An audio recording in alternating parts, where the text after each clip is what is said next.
guys, welcome back to my channel. If you saw the title, you know I'm going to be teaching you how to make flaxseed gel for extreme growth, shine, and its moisturizing properties. First, you're going to need some flax seeds. I like to use the brown flax seeds. They do have tan ones, but I always use these. You're going to need measuring cups.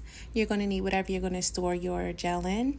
You're going to need a funnel if you plan on putting it in an applicator jar, something to stir, and wig caps, or you can use a cheesecloth. I personally like to use wig caps as I notice less seeds fall out into my mixture when I do so.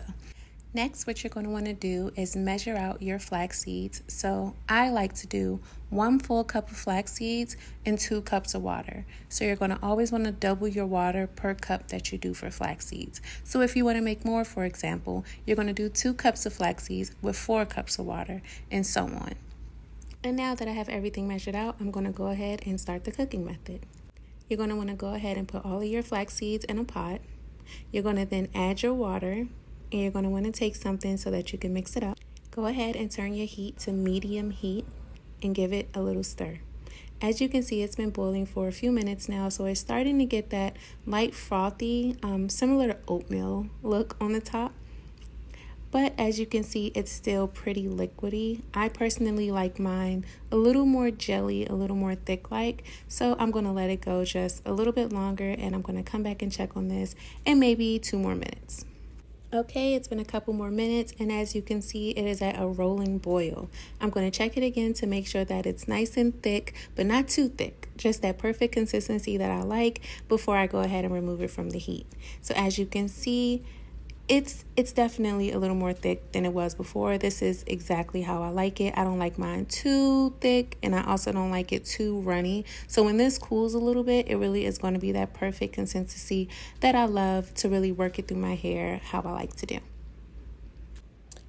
And this is the amount I was able to make. So I did accidentally turn off my camera instead of pausing it. So I accidentally made this with the amount that I showed you before. So I did go back and make just a little bit more so that I can show you guys exactly how I do it. Because again, my camera cut and I thought I was recording the entire time and I was not. So what you're going to want to do is take your wig caps, your cheesecloth, or your nylon stocking, whatever you want to use, and just place it over top of the jar or bottle or bowl or whatever you're going to be storing your gel in, and go ahead and push it down some so that it doesn't just plop into the jar. You want to give it some room.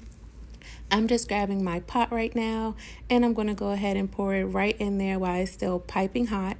I noticed if you let it cool a little bit, it's a little harder to get through. I saw some ladies wait for it to cool, but I like to go ahead and just do it while it's piping hot. Like I said, I feel like it just comes right out of the wig cap nice and easy when I do it this way.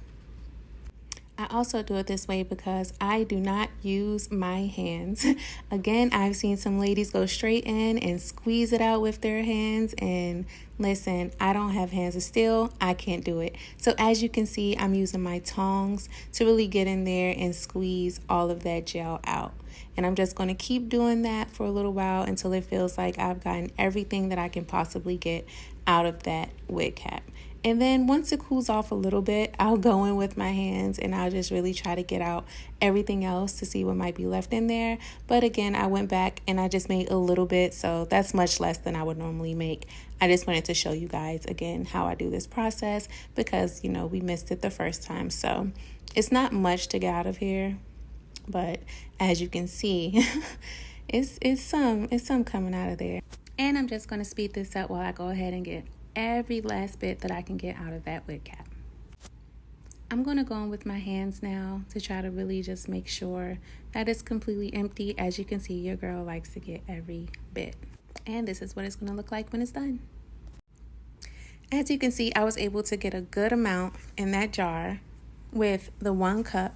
Well, actually, in the end, it was a 1.5 cups that I used in total. So it's a pretty good amount. That's going to last me for a while because I noticed this stuff, a little bit does go a long way. So you don't really need a ton of it to really lather it through your hair really good. So I'm going to set that aside. And now I'm going to fill my applicator bottle.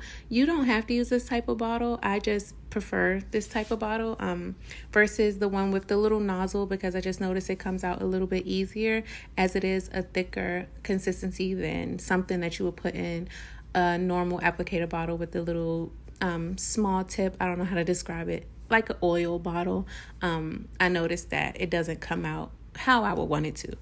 And this right here is just a jar I made a few days ago that I couldn't fit into the bottle, so I'm just going to use the remainder to fill it back up to the top.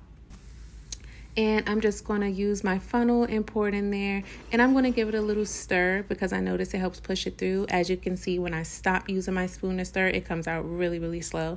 So we're just going to go ahead and try to work it through with our spoon to really speed up the process. Now, sometimes this does take a while because of, you know, the consistency of it, but with patience, you'll get it all in that bottle.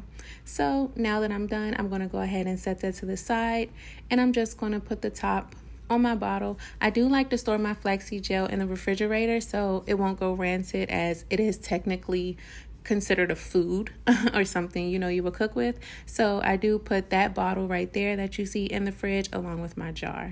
And as you can see, when we're done making our gel, we have a wig cap full of flax seeds. Now, I know a lot of people toss this in the trash and really just discard of it, but it pains me. I do not like throwing these flax seeds in the trash, so I figured, why not do something else with them? So if you want to know something really beneficial, really easy, really quick that you can do with these flax seeds, instead of just throwing them in the trash and wasting them, leave a comment down below and let me know, and I will come back to you with another video showing you the best thing to do with these that your hair is going to love and thank you for. And while you're there leaving that comment, don't forget to like and subscribe, as it helps me to get this video out to more people. And that's that. We are all done. We have almost a whole entire jar full of flaxseed gel just from that cup and a half of flax seeds that we used. And again, thank you for watching, and I'll see you in the next video. Bye. Put it out your mind, 'cause it's jealousy. They don't